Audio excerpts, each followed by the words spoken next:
Hurricane Lee making landfall over by Nova Scotia as a tropical cyclone over this past weekend. Are more tropical storms brewing in the Atlantic and the Pacific, and with severe weather season winding down, is an uptick in severe weather expected this week, and with fall upon us, are unseasonably warm temperatures in store? I'll be breaking that all down coming up in this video. Howdy y'all, welcome back. Y'all may see up above we have a fall map, pollen map, drought map, and a air quality alert map. And this was brought on by one of our viewers here, so thank you for the suggestion. So we're going to start off by looking at the severe weather outlooks for the next 3 days, as we do have a slight risk for severe weather. One over here by Nebraska and one down here by Texas and Oklahoma. Now, all hazards are possible today with a 5% chance for tornadoes up here by Nebraska, and a 2% surrounds that here in the green. Even down here by Texas as well. The danger wind threat, it's 15% chance in both zones, 5% chance here in the red. As far as large health threat goes, it's really the largest threat of the three, as we do have a 15% hatched area up here by Nebraska and a 15% chance down here by Texas, and of course in the red, y'all are under the 5% today. Now as far as flooding goes, we do have that to worry about today down here by Texas and parts of Nebraska and South Dakota. If you're in the green, you are the marginal risk for flooding today. As we push off into Friday, we do have another slight risk for severe weather, one over here by Nebraska and South Dakota again, with a marginal risk which surrounds that here in the dark green. All hazards are possible again tomorrow with a low end threat for tornadoes, which is a 2% chance. As far as the damaging wind threat goes, there's a 15% chance in the yellow and a 5% chance here in the red. As far as large health threat goes, probably the same threat, 15% chance here for Nebraska and South Dakota, 5% chance in the red again.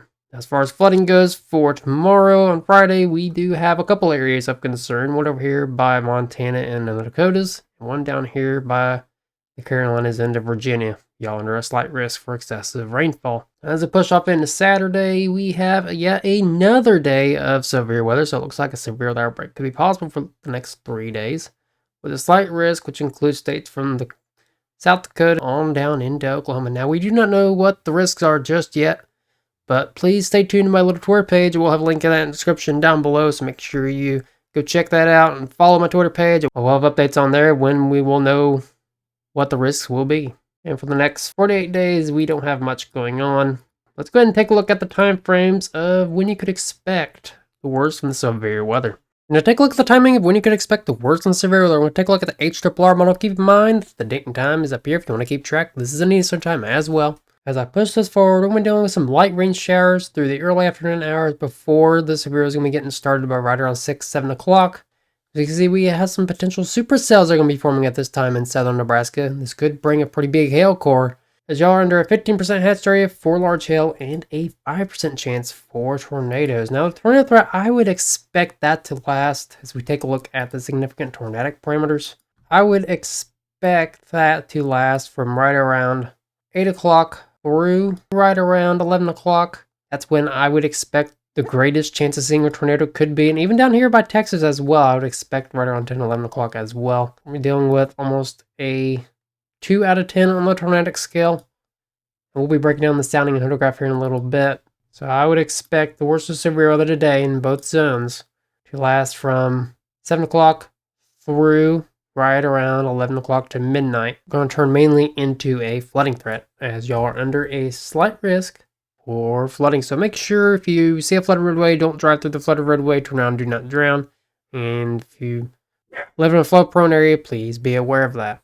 So now let's go and take a look at the sounding and photograph, since you are under almost a 2 out of 10 on the tornadic scale. As we look at the sounding and the photograph, the sounding over here on the left and the photograph on the right.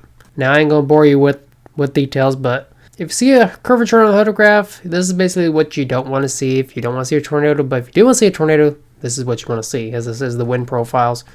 And over here on the left, we have mid-70 degree temperatures with low 60 degree dew points. Not much of a way of a capping inversion. Capping inversion is basically what suppresses supercell development, which could mean less tornadoes, but we don't have a capping inversion. Looks like tornadic development ain't going to be suppressed today.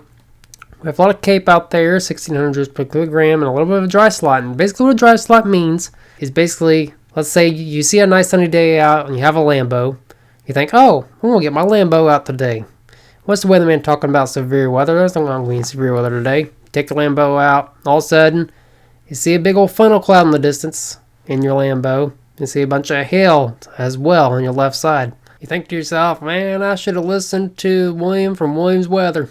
He was right about tornadoes today. So again, we head back to the clouds and reflectivity here. If you live within the 5% chance for tornadoes today, and even in the 2%, just please have a way to get a warning. Make sure the phones are charged up. Make sure you keep fresh batteries in the weather radios and know where to go when that warning does go off, as this is potentially going to be an overnight event.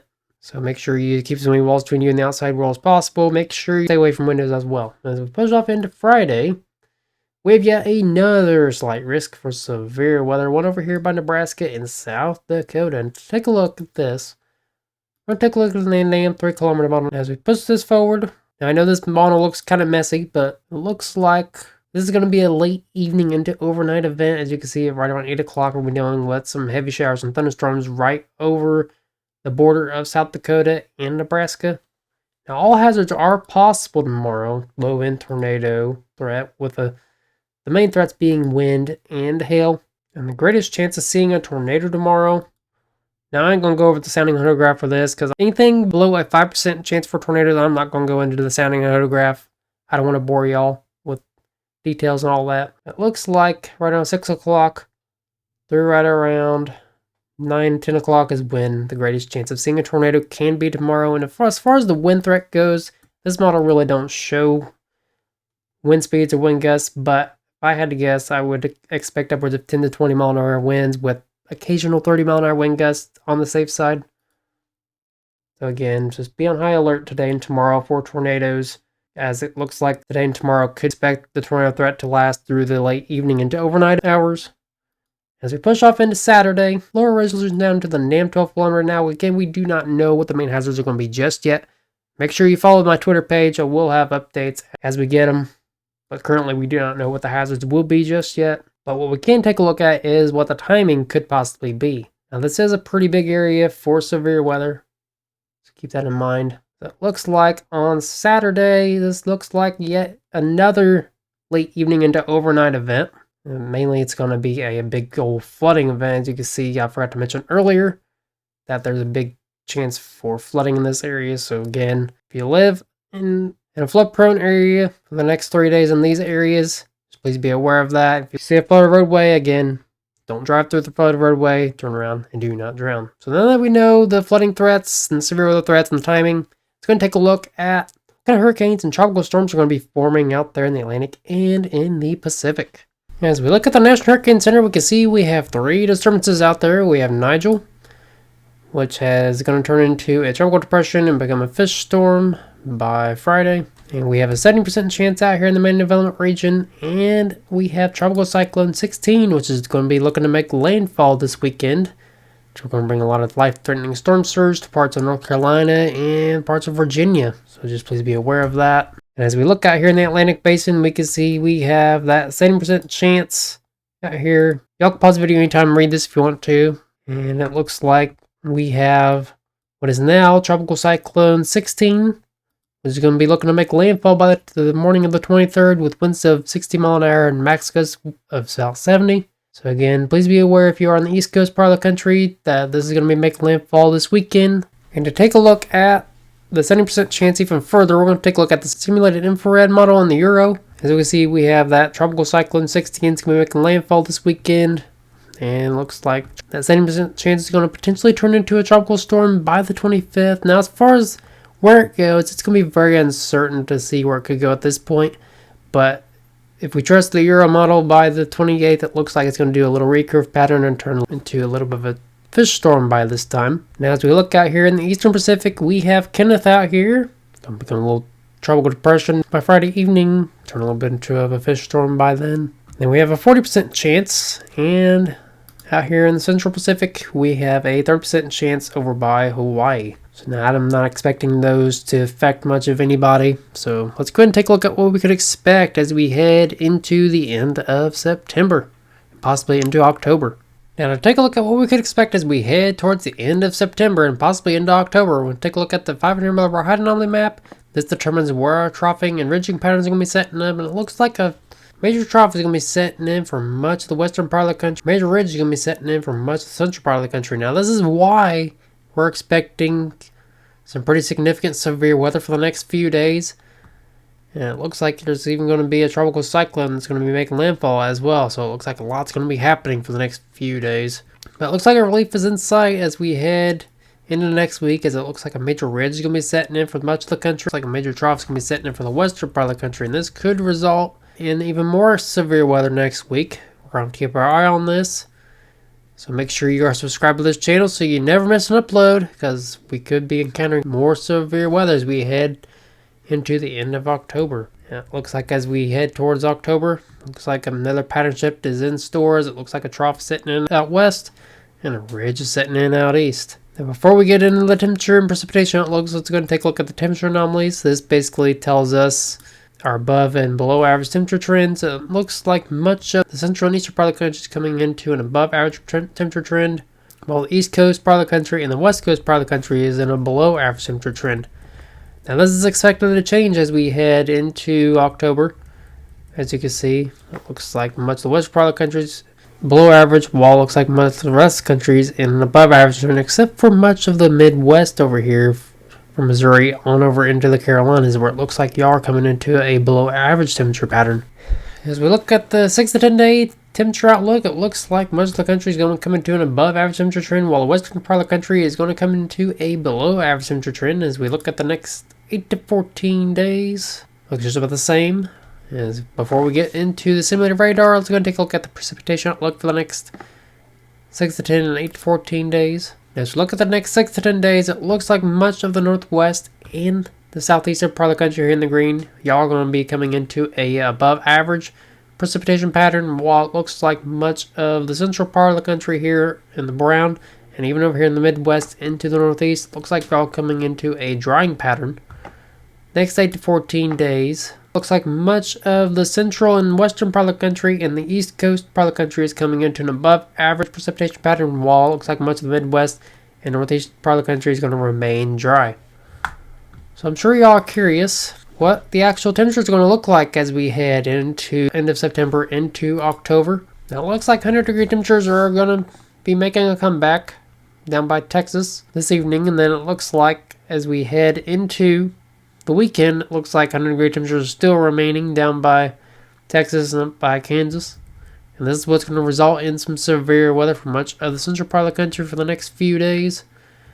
It looks like the cool air is going to stretch as far south as Colorado, and even the northeast is getting in on some cool air as well. That's going to stretch as far west as Indiana by Sunday morning.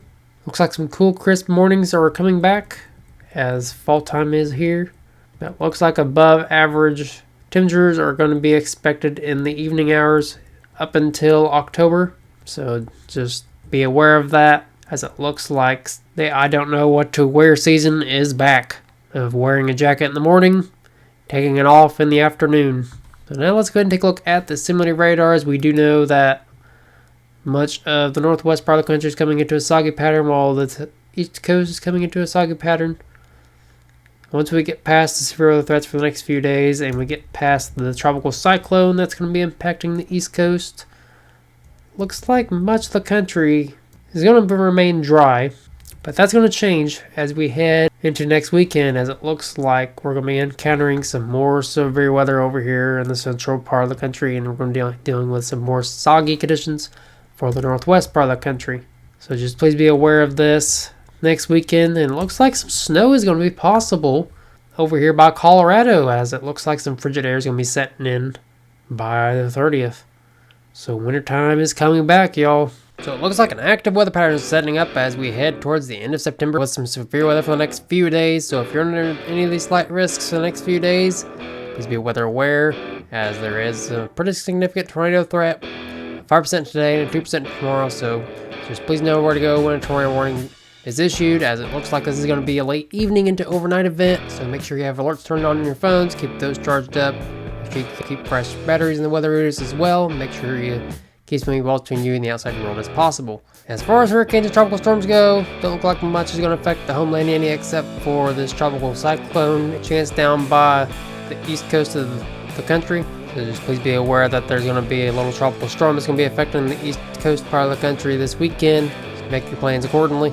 As far as temperatures go, we are in fall. We're back to the crisp mornings and hot afternoons. Pretty much the I don't know how to dress weather, so just dressed accordingly.